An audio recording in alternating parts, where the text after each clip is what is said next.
Haleluja. Upam, da ste se že navadili uživati vsak ponedeljek, ko lahko začnete z Božjo besedo, v Božji prisotnosti. In to je nekaj najlepšega. V bistvu niti treba imeti depresivnih ponedeljkov, lahko imaš začetek tedna fantastičen. In upam, da začenjaš z Božjo besedo. In rad bi ta teden, da se malo pogledamo, kako čim več dobiti iz Božje besede. Zakaj? Zato, ker Božja beseda je izredno pomembna za naše življenje. In če si se pred kratkim na novo rodil, ko si sprejel Jezusa, potem je Božja beseda zate mleko, ki ga nujno rabiš vsak dan, da lahko rasteš v Jezusu. To vidimo v 1. Petrovem pismu 2.2.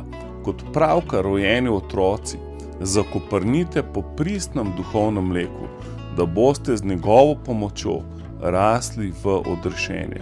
Se pravi, če boš ti pil Božje mleko je, ko spoznavaš, kdo si v Kristusu, koliko te on ljubi in kako je evangelij mogočna stvar. In nažalost, ogromno kristijanov še tega ne ve in pijejo neko mlačno vodo, pomešano iz strupi religije in vsega živega. In zato pejte v Božjo besedo sam, preučujo, vzem orodja, ki so ti na razpolago.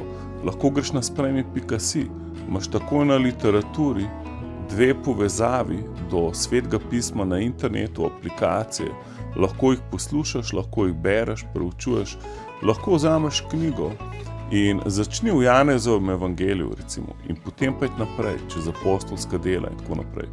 Lahko vzameš citat na dan. V citatu ni dan, če greš pod literaturo, na dnu vsake strani imaš 3 plane, kako lahko preučuješ Sveto pismo. In prvi plan je najkrajši, ko gre samo čez Novo zavezo. Drugi gre še čez psalme in potem tretji greš čez celo Biblijo. Začni vsaj s prvim. In kaj se ti bo zgodilo? Discipliniral se boš. Vsak dan boš tako preživel vsaj 15 minut v Božji besedi in potem lahko moliš Božjo besedo. Najboljša molitev je taka, ko v bistvu govoriš Božjo besedo Bogu nazaj. Se pravi, ko z njegovo besedo nastopaš, lahko pričakuješ čudeže.